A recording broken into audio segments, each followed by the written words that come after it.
الله سبحانه وتعالى يخلق ويصطفي من خلقه ما يشاء، فلا يسأل عما يفعل وهم يسألون. فلا يخرج علينا خارج ويقول لماذا القرآن من أحسن الكتب، ولماذا رسول الله صلى الله عليه وسلم سيد ولد آدم، ولماذا مكة أحب البلاد إلى المسلمين، ولماذا كل هذه الأسئلة ليست من شأنك. فالله سبحانه وتعالى يخلق من خلقه تبارك وتعالى ويصطفي ما يشاء. من بين هذه الأشهر الحرم اصطفاها واجتباها ربنا تبارك وتعالى بمزية عن باقي الأشهر. فمن المعروف أن العام 12 شهرا، 12 شهر. من هذه الأشهر 4 أشهر معظمة ومبدلة ومقدسة عند الله سبحانه وتعالى وعند النبي صلى الله عليه وسلم وفي أنفس المؤمنين والمؤمنات.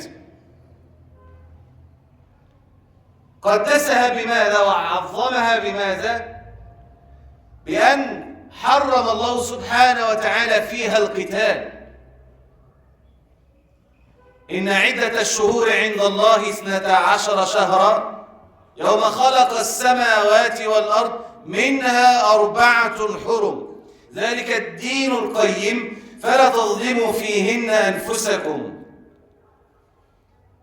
فأول شيء ينتبه إليه الإنسان في مثل هذه الأشهر ألا يظلم نفسه.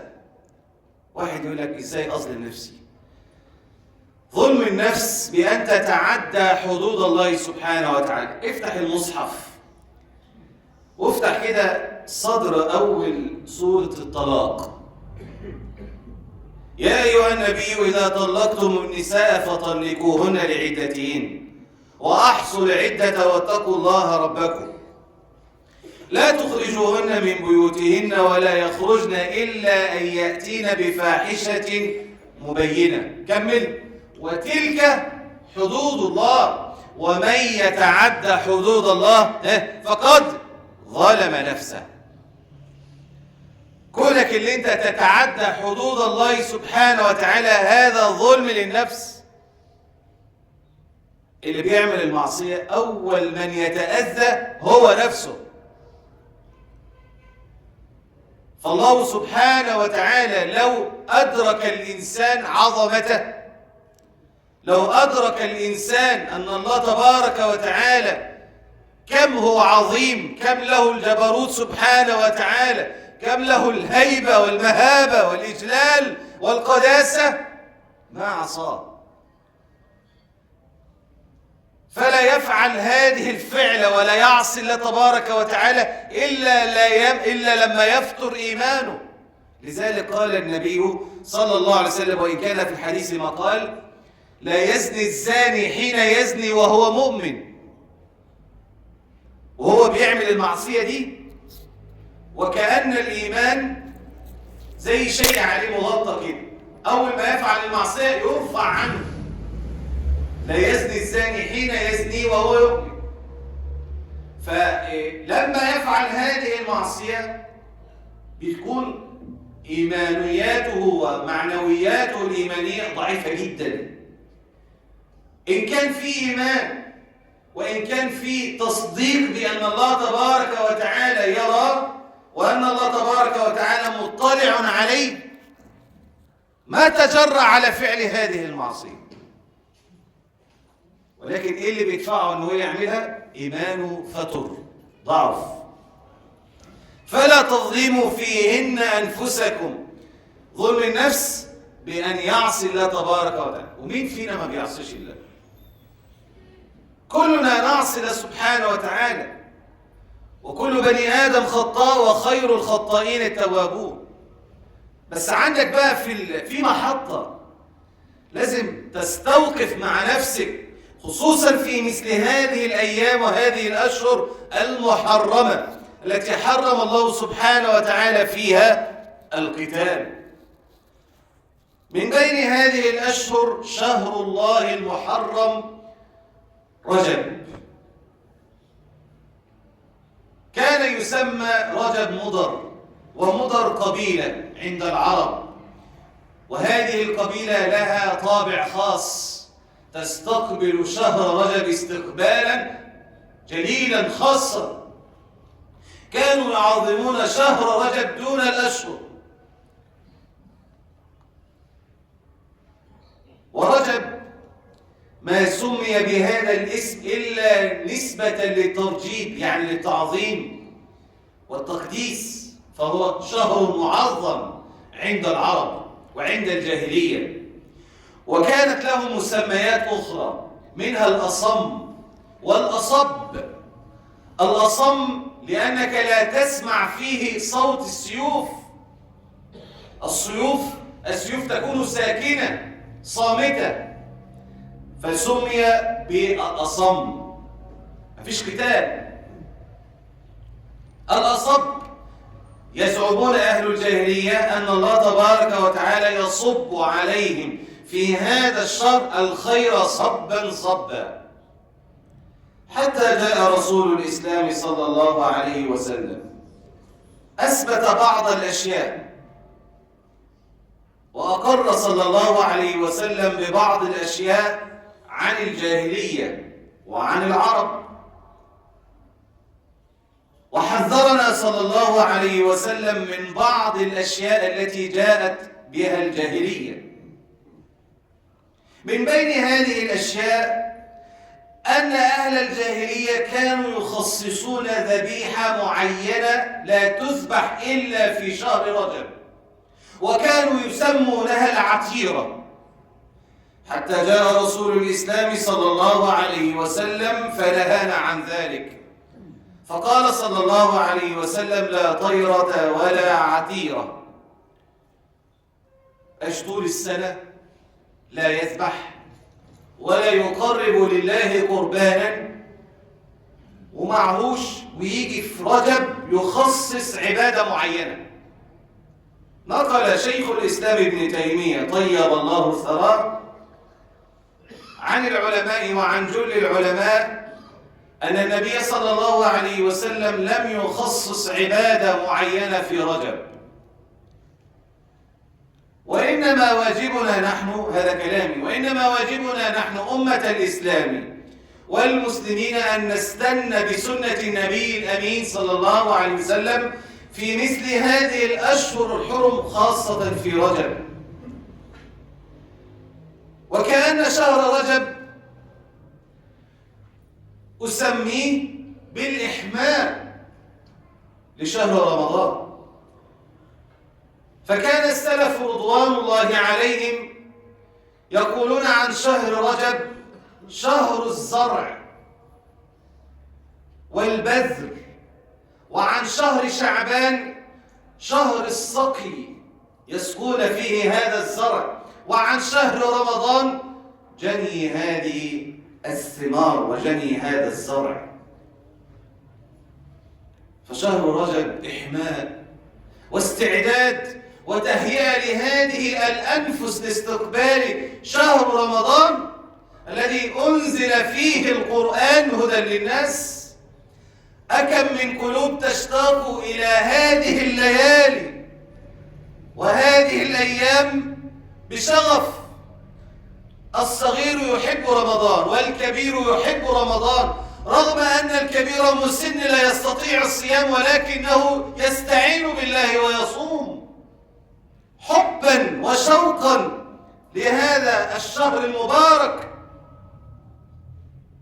كل هذه الأشهر تخدم رمضان، وكان محطة إيمانية، تهيئة نفسية. أحيانا بيكون مثلا لقاء بين اثنين، اللقاء بين الاثنين مفيش أصلا مقارنة، واحد ضعيف واحد قوي جدا جدا جدا. في عندك كوتش ده وكوتش ده. الكوتش بتاع الأخ الضعيف تلاقيه بيركز على المعنويات، لأنه عارف إمكانيات الأخ ده ضعيفة جدا. لو هو يقعد يحسبها بالورقة والقلم وموازين القوة التاني يكسب. ولكن سبحان الله ده ذكي، بيركز على المعنويات، بيركز على رفع الروح المعنوية، التهيئة النفسية، بعيد عن المعايير اللي هي ايه؟ القوة والكلام ده. فتلاقيه سبحان الله تدور المباراة في كفة هذا الضعيف، ازاي وتقلب كف على كف بسبب التهيئة النفسية. احنا يا اخوانا نسأل الله سبحانه وتعالى أن يردنا إلى دينه ردا جميلا. الإيمانيات تكاد تكون ضعيفة جدا، خصوصا في هذا الزخم المليء بالفتن، ما ظهر منها وما بطن.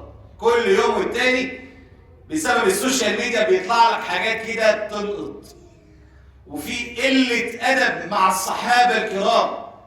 لو واحد كده من علية القوم ذكر اسمه ما ينفعش يقول اسمه كده حاف، لا ده لازم اسطوانة كده وكلام يعني من اللي قلبك كده يحبه، وإجلال وتعظيم للشيخ الفلاني والشيخ علاني والأستاذ والنجم والفنان والكلام ده.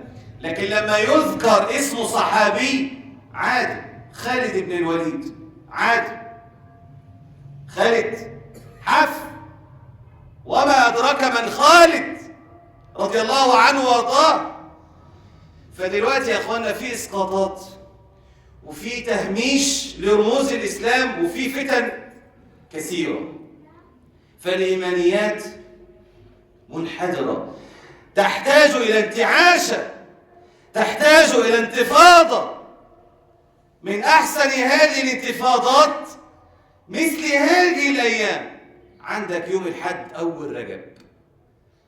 أول رجب يعني إيه؟ يعني شهر الله محرم، ده حرم فيه القتال، مش هيحرم فيه النظر إلى النساء، مش هيحرم فيه شرب السجاير، مش هيحرم فيه شرب الحشيش، مش هيحرم فيه الغيبة والنميمة وأذى المسلمين والمسلمات والقيل والقال والإشاعات، مش هيحرم فيه الرشاوي، مش هيحرم فيه الكذب. كل ده طبعا أولى، كل ده أولى. فلا تظلموا فيهن أنفسكم. يسألونك عن الشهر الحرام قتال، قل قتال فيه كبير وصد عن سبيل الله وكفر به والمسجد الحرام وإخراج أهله منه أكبر عند الله. ماذا بعد؟ هذا ما سنعرفه، ولكن بعد جلسة الاستراحة أقول ما سمعتم وأستغفر الله لي ولكم فاستغفروه إنه هو الغفور الرحيم.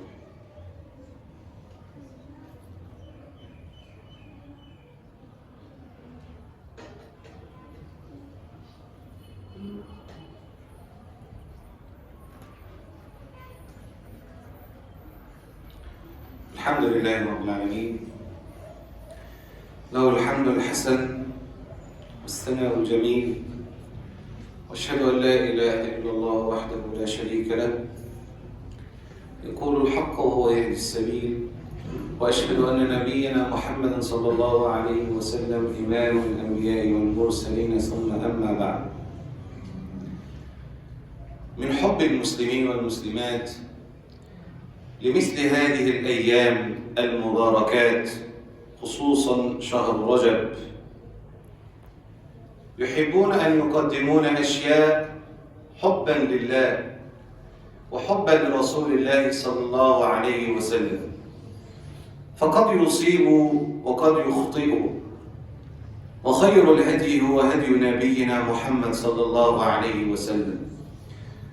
من بين هذه الأشياء ومن بين هذه الأخطاء صلاة تسمى صلاة الرغائب، وهذه الصلاة لم تثبت عن النبي صلى الله عليه وسلم ولا عن السلف الصالح.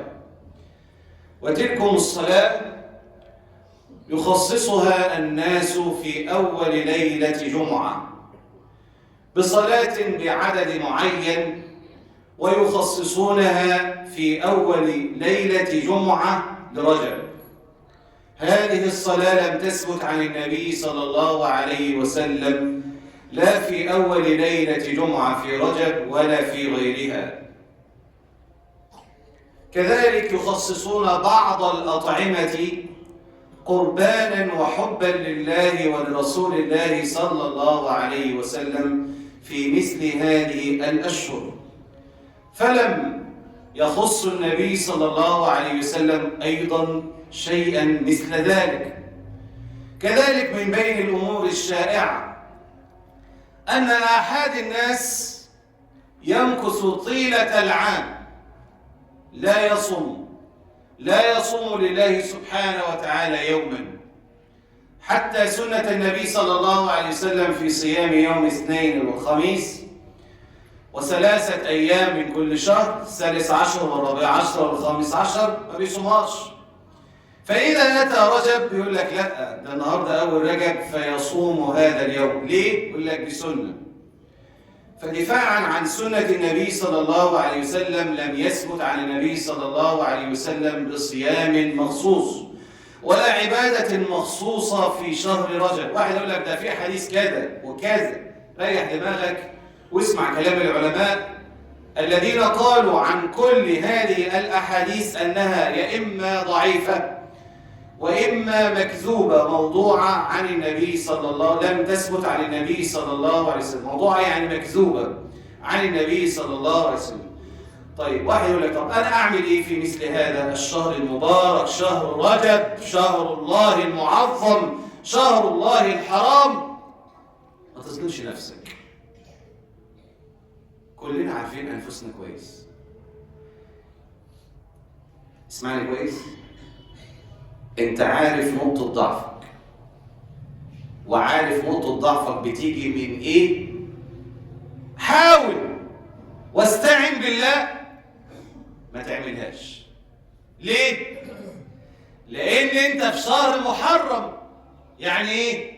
يعني الذنب مش زي اي شهر من الاشهر التانية، هيكون الذنب عظيم.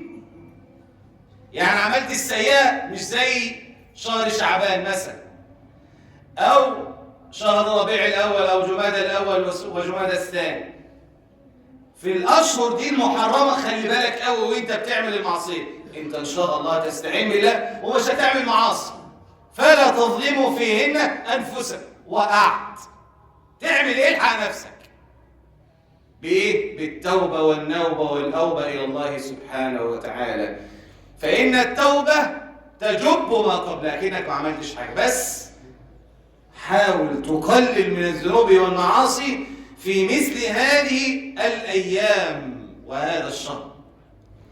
ده ظلم النفس، ما بالك بقى ظلم الآخرين من باب أولى. كذلك إذا كنت حضرتك بتداوم على صيام اثنين وخميس وثلاثة أيام من كل شهر الأيام القمرية، فافعل واستمر في ذلك. فلم يرد أن النبي صلى الله عليه وسلم نهى عن ذلك، بل هذا سنة عن النبي صلى الله عليه وسلم. من حديث أبي هريرة رضي الله عنه قال أوصاني خليل صلى الله عليه وسلم بثلاث. إيه هم؟ قال رضي الله عنه وارضاه بصيام 3 أيام من كل شهر أيام القمرية، وصلاة ركعتا الضحى، وأن أوتر قبل أن أنام. كذلك في مثل هذه الأيام وهذا الشهر العظيم تكثر من ذكر الله سبحانه وتعالى وتهيئ نفسك لاستقبال شهر رمضان الذي هو عند الله تبارك وتعالى وعند المؤمنين والمؤمنات شأن عظيم. شهر رمضان الذي أنزل فيه القرآن هدى للناس وبينات من الهدى والفرقان. الله أسأل في هذه اللحظات المباركات أن يجعلنا وإياكم ممن يعظمون ما عظم الله، وأن يجعلنا وإياكم ممن يعظمون ما عظم رسول الله صلى الله عليه وسلم، وأن يعيننا وإياكم على ذكره وشكره وحسن عبادته. لا إله إلا أنت سبحانك إن كنا من الظالمين. وآخر دعوانا أن الحمد لله رب العالمين. صل اللهم وسلم وبارك على عبدك وخليلك محمد وعلى آله وصحبه أجمعين.